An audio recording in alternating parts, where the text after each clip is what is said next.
Good morning students. आज आपण एक निबंध पाहणार आहोत. तत्पूर्वी निबंध पाहण्या अगोदर आपण युनिट 2 रिव्हिजन पार्ट 1 आणि रिव्हिजन पार्ट 2 आपण पाहिलेला आहे. आपण हा पार्ट रिव्हिजन करण्याचं कारण काय, तर येणारी जी तुमची घटक चाचणी युनिट टेस्ट ती कशा पद्धतीनं असणार आहे त्याचा नमुनाही तुम्हाला मी पाठवलेला आहे. ज्या विद्यार्थ्यांनी शक्य असेल त्यांनी ते काढलेलं असेल, ज्यांना शक्य नाही प्रिंट मारणं त्या मुलांनी हातानं लिहून काढलं असेल. पण कशा पद्धतीनं प्रश्नपत्रिका असते, रिव्हिजन कशा पद्धतीनं केली जाते, तुमच्या थोडं रिमाइंडिंग व्हावं यासाठी आपण युनिट 2 रिव्हिजनचा आपण भाग पाहिलेला आहे. या रिव्हिजनमध्ये आपण कठीण भाग आपण सोप्या पद्धतीनं आपण पाहत आलेलो आहोत आणि याच्यातलाच भाग म्हणजे की पार्ट 1 आणि पार्ट 2 आपण तयार केलेला आहे. आता पार्ट 1 आणि पार्ट 2 मध्ये अर्धा भाग केलेला आहे आणि या अर्ध्या भागावरती आपण कशा पद्धतीनं प्रश्न आल्यानंतर आपल्याला काय त्याच्यात तयार करायचं आहे किंवा कशा पद्धतीनं उत्तरं सोडवायची आहेत ते आपण पाहिलेलं आहे. आणि आज आपण जो घटक पाहणार आहोत तो घटक आहे माय फेवरेट टीचर किंवा माय क्लास टीचर किंवा माय फेवरेट टीचर, माझा आवडते शिक्षक. Just we celebrate 5th September as a teachers day. We celebrated. Your favourite teachers give the message through the mobile और व्हॉट्सअप.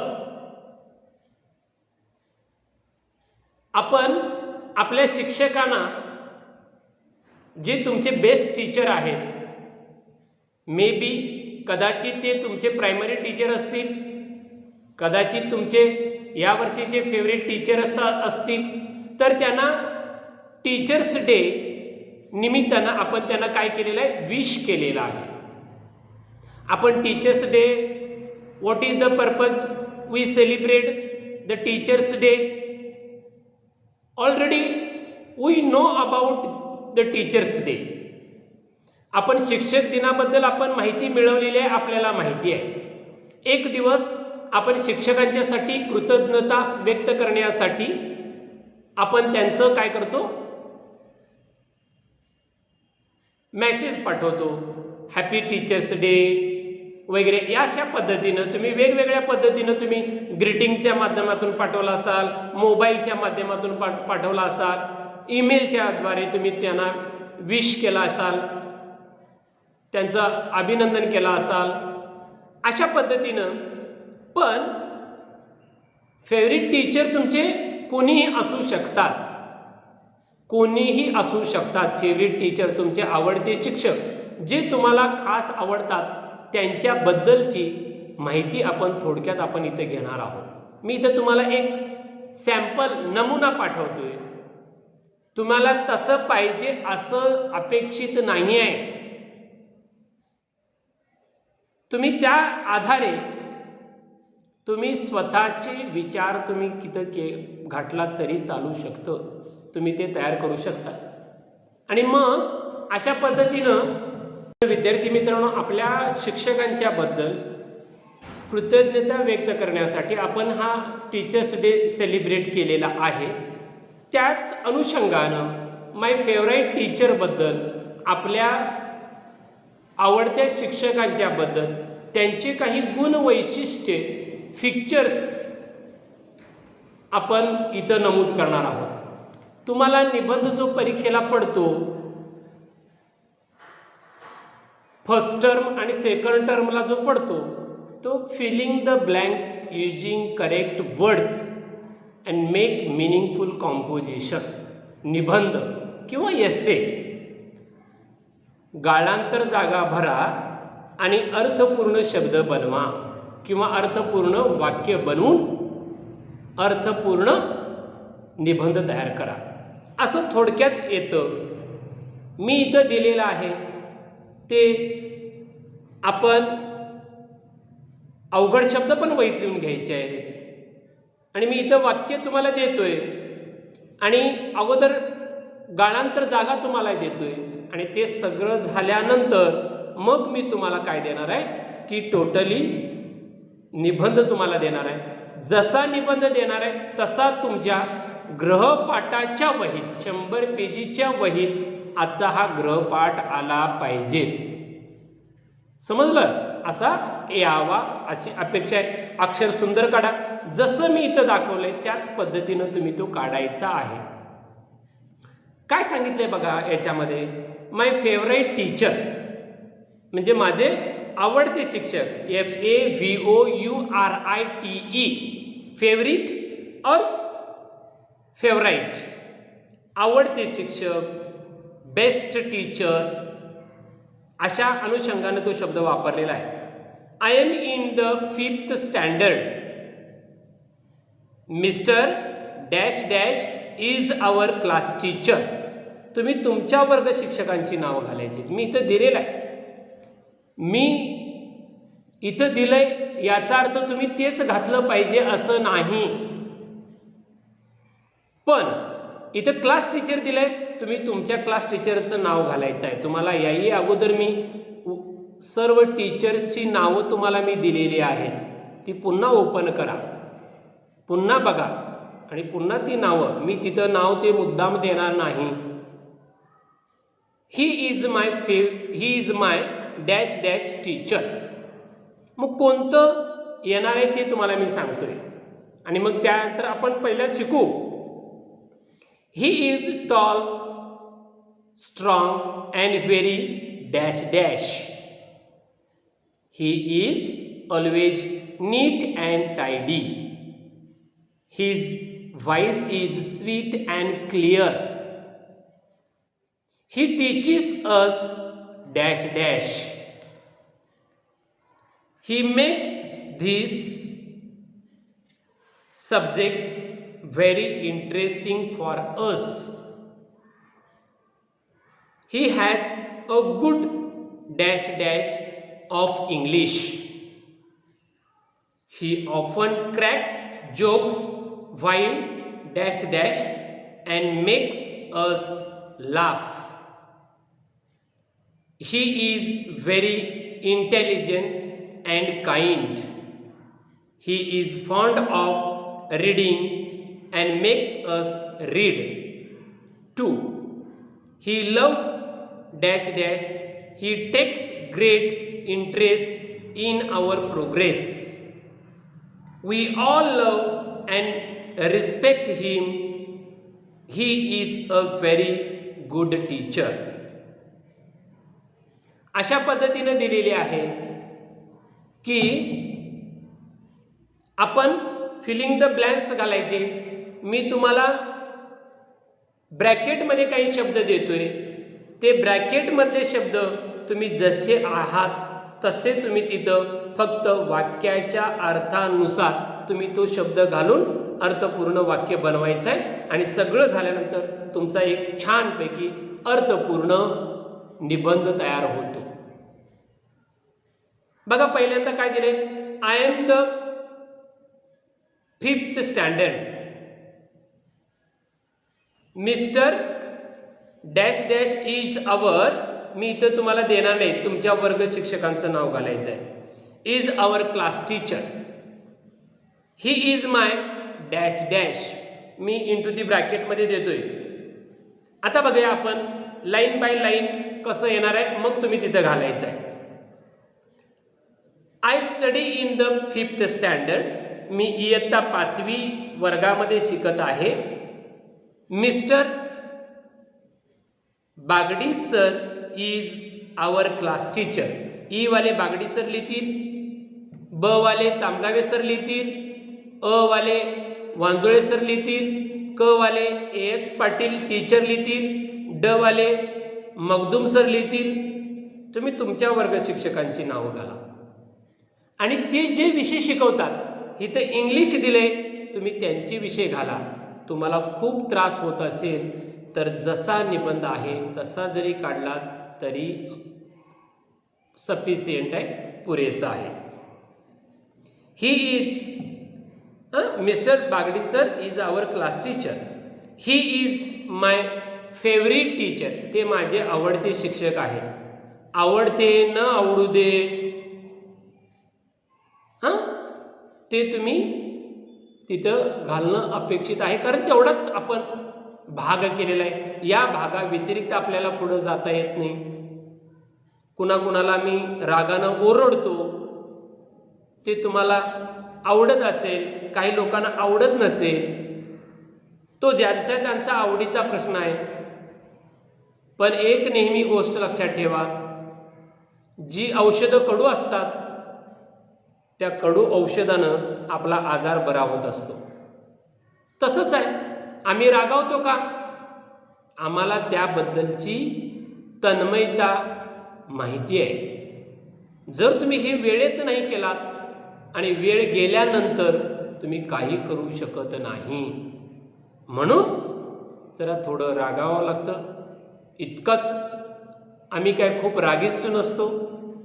कोणतेही शिक्षक सांगतात, सांगण्याच्या पद्धतीची भाग वेगळा आहे. कोण प्रेमानं सांगतं, कोण रागावून सांगतं. अर्थ एकच आहे, तुम्ही अभ्यास करावा आणि तुम्ही बेस्ट स्टुडंट बनावा. म्हणून ही इज माय फेवरेट टीचर. ते माझे आवडते शिक्षक आहेत. तुम्हाला आवडत नसले तरी तुम्ही तिथे लिहा. He is tall. ते उंच आहेत. स्ट्रॉंग, दणकट आहेत. आणि व्हेरी ग्रेसफुल. आणि ग्रेसफुल म्हणजे डौलदार, आकर्षक. GRACEFUL. ग्रेसफुल म्हणजे आकर्षक आहेत, डौलदार आहेत, उमदे कला आहेत. अशा प्रकारे माहिती लिहायची आहे. He is always neat and tidy. टापटीप आणि योग्य वळण असणार. ते टापटीपतेच्या बाबतीमध्ये मी तुम्हाला नेहमी सांगतो, तुमची वही जर टापटीप योग्य आकारामध्ये, बऱ्याच मुलं आता तुम्ही व्हॉट्सअपला तुम्ही मला अभ्यास सोडवलेला पाठवताय, पण अक्षरं कशी काढताय म्हणजे तुम्हाला इतका वेळ मिळून सुद्धा तुम्ही त्या वेळेचा सदुपयोग केलेला नाही. पण काही मुलांनी इतका छान सदुपयोग केलेला आहे की त्यांचं कौतुक करावं तितकं कमी आहे. पण काही मुलांनी आपल्याला अजून खूप भरारी घ्यायची आहे. तेव्हा आत्ता तुम्हाला मिळालेला मोकळा वेळ त्याचा सदुपयोग करा. एकदा का शाळा चालू झाली की तुम्हाला वेळ मिळणार नाही अक्षर सुधारण्यासाठी. आणि मग तुम्ही आयुष्याच्या, जेव्हा तुम्ही बाजारामध्ये फिरणार आहात तेव्हा इतर मुलांची अक्षर आणि तुमची अक्षर जेव्हा कंपेअर करणार, तुलना करणार, त्यावेळेला तुम्हाला ती गोष्ट आठवणार की मला 5वीच्या वर्गामध्ये सर्व शिक्षकांनी मला सांगितलं की तुमचं अक्षर चांगलं असलं पाहिजे, मी त्यावेळेला लक्ष दिलं नाही, आज माझी ही अवस्था आहे. आज आम्हाला आठवतं, आम्ही त्यावेळेला जर केलो असतो, तुमच्या वडिलांना, आईला तुम्हाला आठवत असेल, त्यांना आठवेल की आम्ही वेळेत लक्ष दिलं असतं तर आज आपण वेगळ्या ठिकाणी किंवा वेगळ्या क्षेत्रामध्ये आपण गेलो असतो. तसं इथं तुम्हाला दिलेलं आहे. ओके, म्हणून सांगतो तुम्ही हँडरायटिंग तुमचं चांगलं झालं पाहिजे. His voice is sweet and clear म्हणजे त्यांचा आवाज, किंवा हिज व्हॉइस, हिज त्यांचा आवाज. हर मॅडम असेल तर हर घाला किंवा हिज लिहिला तरी चालेल. स्वीट आहे, गोड आहे आणि क्लिअर आहे, स्पष्ट आहे. क्लिअर म्हणजे स्पष्टपणे. ही टीचीस अस इंग्लिश. ते आम्हाला इंग्रजी विषय शिकवतात. Which subject do you like आणि हू टीचीस यू इंग्लिश. असा प्रश्न होता बघा तुम्हाला, आणि ह्या प्रश्न तुम्हाला अशा पद्धतीने तयार करायचा होता. आलं लक्षात? म्हणून तिथं दिलेलं आहे की ही टीचीस अस इंग्लिश. ते आम्हाला इंग्रजी विषय शिकवतात. He makes this subject very interesting for us. ते आम्हाला अतिशय सोप्या पद्धतीनं इंग्रजी विषय शिकवण्याचा प्रयत्न करत असतात. अनेक पालकांचे फोन येतात की खूप छान सर आम्हाला समजायला लागले, पण ही सप्लिमेंटरी आहे. आम्ही सप्लिमेंटरी तुम्हाला पुरवतोय. या लॉकडाऊन पिरियडमध्ये आम्ही तुम्हाला सप्लिमेंटरी पुरवतोय.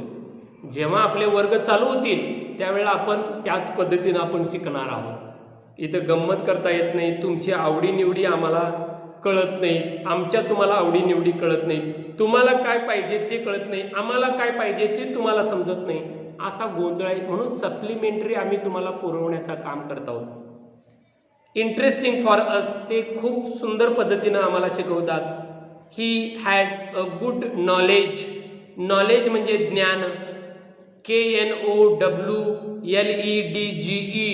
नॉलेज म्हणजे ज्ञान. आणि त्यांच्याकडं खूप चांगलं ज्ञान आहे. ऑफ इंग्लिश सब्जेक्ट, इंग्लिश सब्जेक्टचं त्यांच्याकडं खूप ज्ञान आहे. ही ऑफन, ऑफन म्हणजे नेहमी.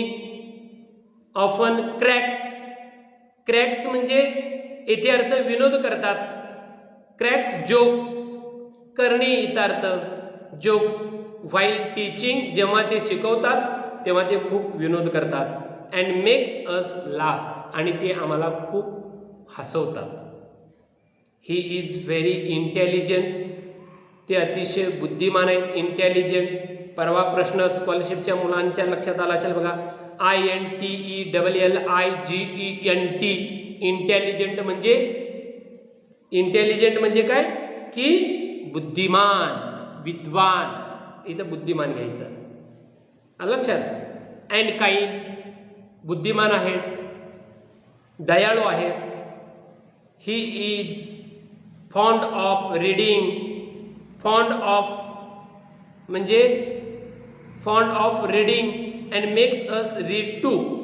ही इज फॉन्ड ऑफ रीडिंग, आणि ते आम्हाला काय करतात की छान पद्धतीनं आम्हाला शोधण्याचा प्रयत्न करतात. रीडिंग कसं करावं ते सांगतात. अँड मेक अस रीड, आणि ते आम्हाला वाचायला शिकवतात. टू, ही लव्ज डिसिप्लिन, त्यांना खूप शिस्त आवडते. डिसिप्लिन, DISCIPLINE, डिसिप्लिन म्हणजे शिस्त. त्यांना खूप शिस्त आवडते. And takes great interest in our progress, आणि आपली नेहमी प्रगती उंचावी यासाठी ते नेहमी काय करत असतात,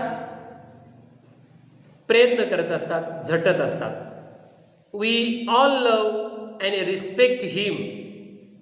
ही is a very good teacher, आणि ते नेहमी प्रेम करतात आणि आदरही करतात, किंवा आपण त्यांचा करतो. He is very good teacher, आणि ते मला खूप चांगले माझे शिक्षक आहेत. असा छोटासा निबंध दिलेला आहे. तुम्हाला फक्त वाक्य वाचून त्याचा अर्थ लावून तिथं योग्य तो शब्द तुम्हाला निवडता आला पाहिजे. ब्रॅकेटमध्ये कोणते शब्द दिलेत बघा. Fifth, favourite, graceful, English, knowledge, teaching, fond of, discipline. हे शब्द योग्य ठिकाणी तुम्हाला घालता आले पाहिजेत. लेटर रायटिंग सुद्धा तसं आहे, स्टोरी रायटिंग सुद्धा तसंच आहे. एक स्टोरी घेणार आहे मी तुम्हाला, त्या पद्धतीनं तुम्हाला काय करता आलं पाहिजे की ही वाक्यरचना तुम्हाला बनवता आली पाहिजे. मग कसा तयार झाला बघा निबंध आपला. आय एम बघा हां, I am in the 5th standard. Mister Bagdi sir is our class teacher. He is my favourite teacher. He is tall, strong and very graceful. He is always neat and tidy. His voice is sweet and clear. He teaches us English. He makes his subject very interesting for us. He has a good knowledge of English. He often cracks jokes while teaching and makes us laugh. He is very intelligent and kind. He is fond of reading and makes us read too. He loves discipline. He takes great interest in our progress. We all love and respect him. He is a very good teacher. अशा पद्धतीनं हा निबंध येणार आहे. मी तुम्हाला आता निबंध देतोय, तो जसाच्या तसा तुम्ही तिथं उतरून काढणं अपेक्षित आहे. मी पुन्हा एकदा तुम्ही हा निबंध लिहून काढावा यासाठी मी काही तुम्हाला 2-4 मिनिटं तुम्हाला वेळ देतोय. तो निबंध बघा आणि लिहून काढायचा प्रयत्न करायचा आहे.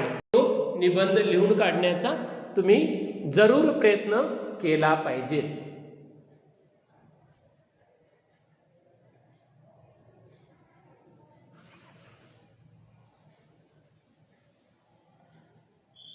जर याच्यामध्ये काही अडचण असेल तर तुम्ही अवश्य ते विचारायचं आहे.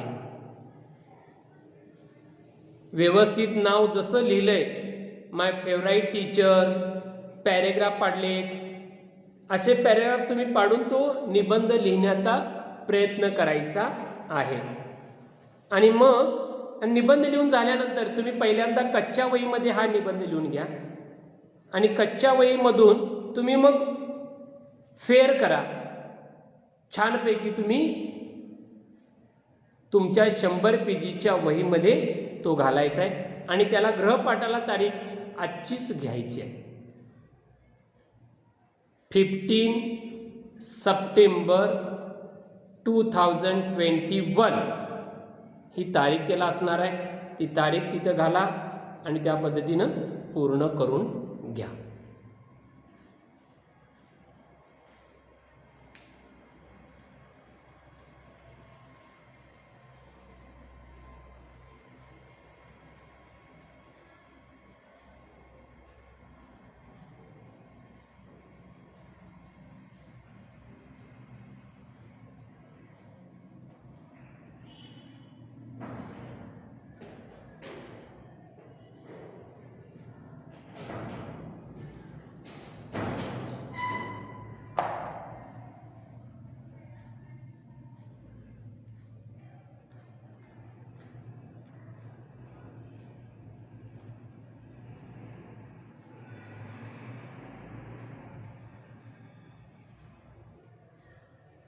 तर विद्यार्थी मित्रांनो, अशा पद्धतीनं आपण गृहपाठाच्या वहीमध्ये हा निबंध आपण लिहिणार आहोत. याच्यासाठी तुम्हाला गाळांतर जागा तुम्हाला भरायची आहे. गाळांतर जागा भरण्यासाठी तुम्हाला रीडिंग येणं गरजेचं आहे. त्याचा अर्थ लावता आला पाहिजे. म्हणून कठीण शब्दसुद्धा तुमच्या वहीमध्ये तुमचे आले पाहिजे. स्कॉलरशिपच्या मुलांना बघा, हे सगळं तुम्हाला तोंडपाठ होणं गरजेचं आहे. हे जे शब्द झालेले नाही, जे तुम्हाला अर्थ माहीत नाही, ते तुम्हाला मी इथं अर्थ देतोय.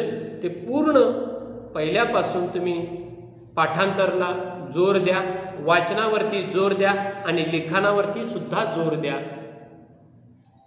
जर तुमचं वाचन, लिखाण आणि पाठांतर चांगलं असेल तर तुम्ही कुठंही अडत नाही. तुमचं कोणतंच काम थांबत नाही, तरच तुम्ही पुढे जाऊ शकाल. म्हणून वाचन, लिखाण आणि पाठांतरावरती जास्त जोर देणं काळाची गरज आहे. Okay, thank you.